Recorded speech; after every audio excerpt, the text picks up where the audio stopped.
Hi, my handsome and beautiful friends. This reading is going to be about where your connection is going. And the deck that I used is the Osho Zen Tarot. It's got like the traditional arcana and suits and minor arcana, but it's a little bit untraditional. And I don't want to say untraditional, it's very sinful. And I like the approach that is used with this deck. Okay, so the first card that we have is the Five of Clouds, and it's talking about comparison. So what I'm getting here is like comparison brings like superiority, and when you don't compare things, all that like inferiority kind of disappears, and then you just are, right? You're just there.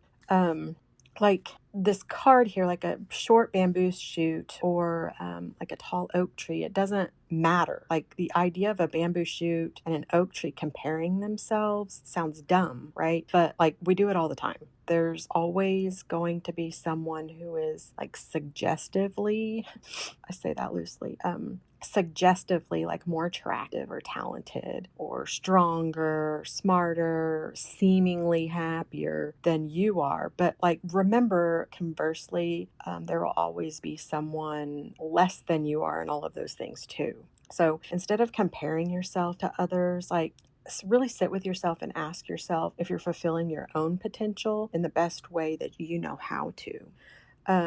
Because like you are what you are, and regardless, you are loved and you are needed. Everything and everyone is needed too. Like everything fits together. It's kind of like this unity. Nobody is higher, nobody is lower, nobody is more superior, nobody is inferior. Like everything and everyone is incomparably unique. There's no comparison. Does that make sense? Okay, so the next card that we have is a major arcana, and it is number 5, no thingness, nothingness, no thingness. And this, what I'm getting here is like the feeling of nothing to hold on to. Maybe like there's no sense of direction, no idea of possibilities to come. Like this kind of gives me like hermit type or like isolation type energy.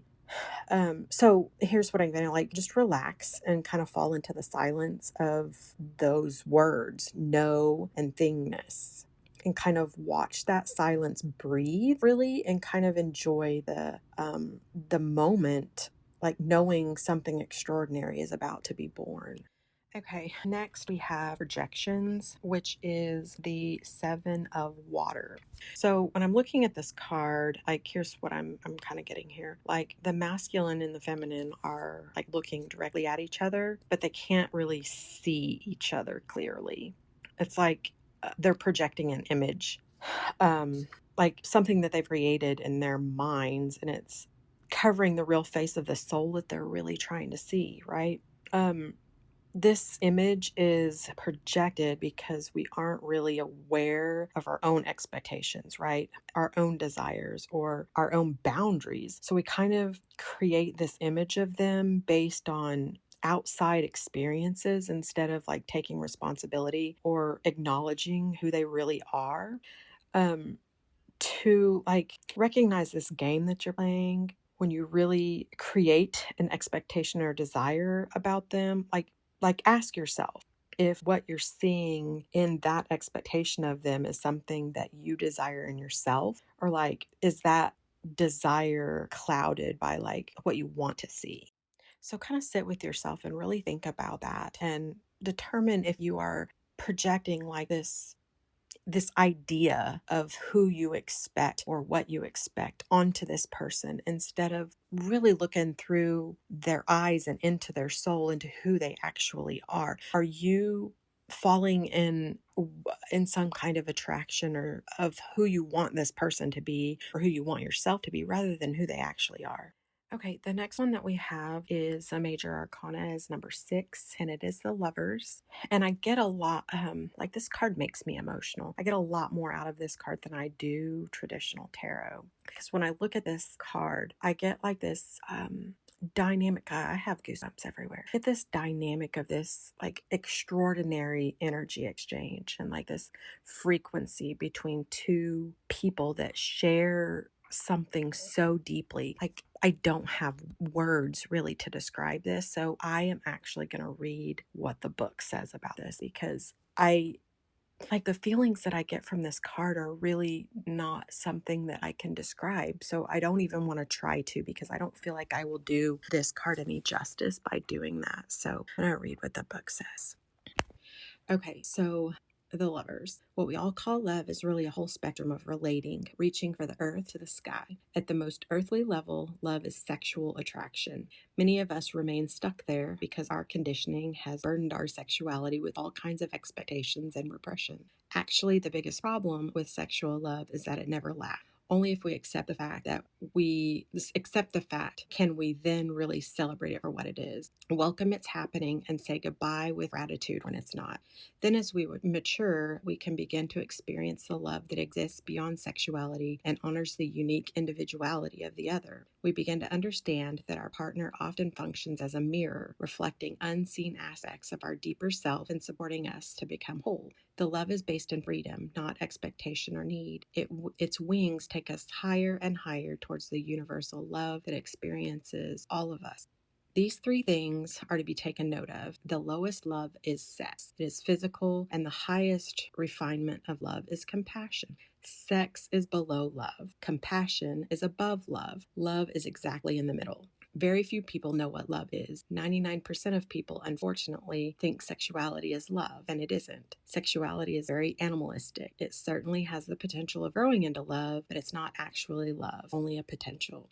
If you become aware and alert, meditative, then sex can be transformed into love. And if your meditativeness becomes a total, absolute love, you can be transformed into compassion. Sex is a seed, love is the flower, compassion is a fragrance. Buddha has defined compassion as love plus meditation. When your love is not just a desire for the other, when your love is not only a need, when your love is a sharing, when your love is not that of a beggar but an emperor, when your love is not asking for something in return but is ready only to give for the sheer joy of giving, then add meditation to it and the pure fragrance is released. That is compassion. Compassion is the highest phenomenon. You guys, wow. That's pretty deep. Okay, and the last card that we have is another major arcana, and it is 14. Yeah, 14, integration.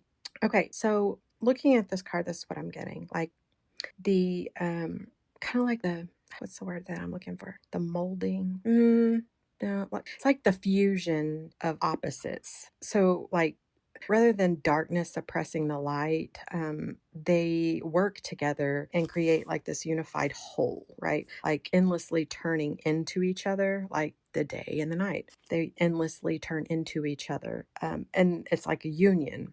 We are the union. We are integration. Like masculine and feminine, yin and yang, fire and water, life and death. Like we are the union. We are the integration. Okay, so like basically overall, this is really good and really stable, and it can be something fantastic as long as you recognize the things that you are doing and correct them, and come at this with a very open and trusting mind. Remember, like there's a lot of things that we do subconsciously because we're kind of molded to do that. You know, it's like this conditioning aspect of society that they've done to us, to where one thing is what is determined as beautiful instead of everything being determined as beautiful. Therefore, we compare ourselves and we put ourselves in a box that we don't need to be in, instead of looking at everything as it is, like as above, so below. That is just really, I think that you should really watch that movie and read about that. I think a lot of things will really come into perspective for you when you do, and this reading is going to make so much sense. And I feel like this is already really, really resonating with you, but definitely watch that movie. It is eye-opening if you have not seen it, and it is something that really, it makes you really think about everything, good or bad. I am not a conspiracy theorist, And I just believe that love is love and that everyone is given the opportunity to be everything that they are and everything that they aren't. But society conditions us to believe that we aren't all of these things. And it kind of gets us stuck in this trap to where we repeat all of these cycles and everything just keeps happening the way that we don't see it happening. And instead of fighting for what we know and fighting for what we believe, sometimes we feel like it's just easier to give up and just let them win. But if you want to control your outcomes, if you want to control your life, if you want to control who, what, and when comes towards you, you've got to look at this as you. Look at yourself as an individual and really take accountability for that and inventory in what you are doing and how you react to things, how you respond to people, just the kind of energy that you do every single day. I'm going to ask you to do something tomorrow.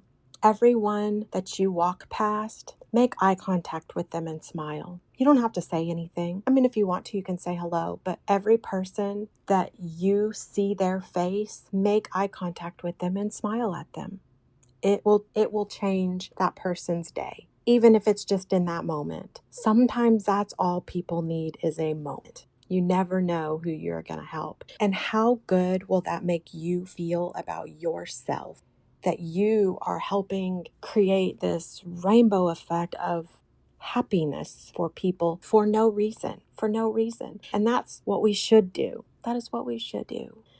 Okay, you guys, I love you guys so incredibly much. I really, really hope that this has helped. I have so many goosebumps. Like, I feel like I need to go cry it out. This was very emotional for me. So I really do hope that this helped. And I'll see you next time. Bye.